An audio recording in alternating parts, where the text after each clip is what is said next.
You got a piece here and then another piece down here.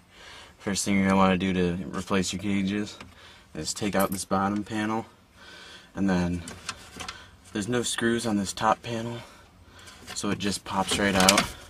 And then your turn signal lights, they just pop into these back things, push in and twist. So you pop those out, this whole piece will come out now. It's got something sticky on it. And then you want to remove the rest of this cluster. So you just take and this one has 3 screws on it. You just want to take all 3 of them out, remove the whole panel. Alrighty, so now I have all 3 of those screws out. Can I get these others? There we go. So now your whole gauge assembly will slide right out of there. Now you're going to want to take and unplug these. Unplugging them won't do anything bad to it. It'll just, your odometer, your trip meter, it'll reset, but you'll still have the original miles on it. Some people take and go down to the junkyard and switch these out so that their vehicle will have less miles on it than there are. These are hard to get out sometimes. Most of the time.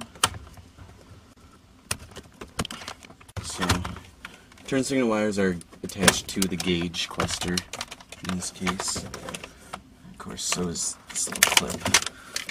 So you're just going to want to leave those wires hanging there. Now you got your gauge cluster out. As you can see, mine's cracked in half, so be careful with these. They are fragile. But there's just little things in the back that you push out.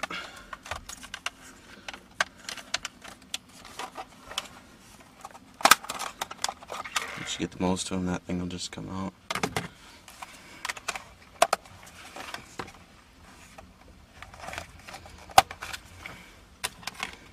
Mine's a little easier because it's broken in half. Actually, that whole thing pulls off, so never mind. You don't even need to take off this back piece. Now, one of the important things is you're going to be pulling the needles off of here, and so you're going to want to go fill up your fuel so you know where your needle's supposed to be at. And I just got gas before we got here, so my tank's full. That, these are all easier. Usually, I drove down here, it was like an hour drive, so it's going to be somewhere in the middle. But now you just want to take, I was real nervous about doing this, but the first time I did it, you just want to take and pull off your needles. They're kind of hard, so you might feel like you're going to break, but just pull straight up and they'll come off after a little bit of trying.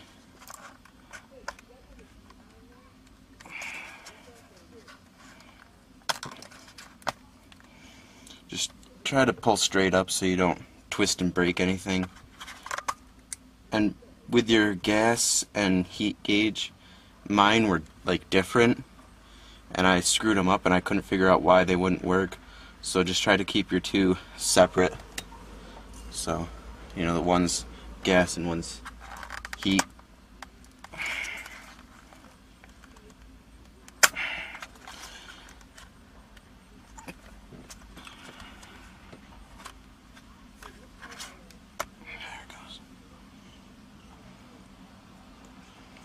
Alrighty, so that's off. It looks like this comes off, but the only problem with taking this off is your little needle deals here that keep your needle from going too far down. Those are attached to this one. I'm not sure if they... So you're just going to leave this one on, and then just put this one on top of that one. And now just I already have a spot notched out since I've done this before, but take a knife and notch out a little spot in the plastic for your cable to go.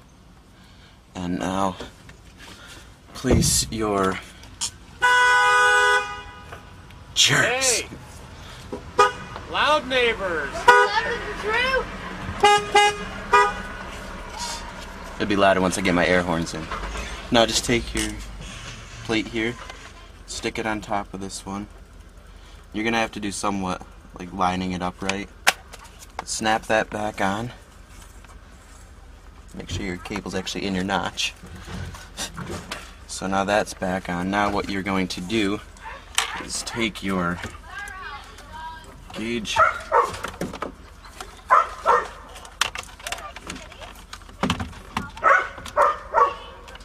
just take and plug everything back in.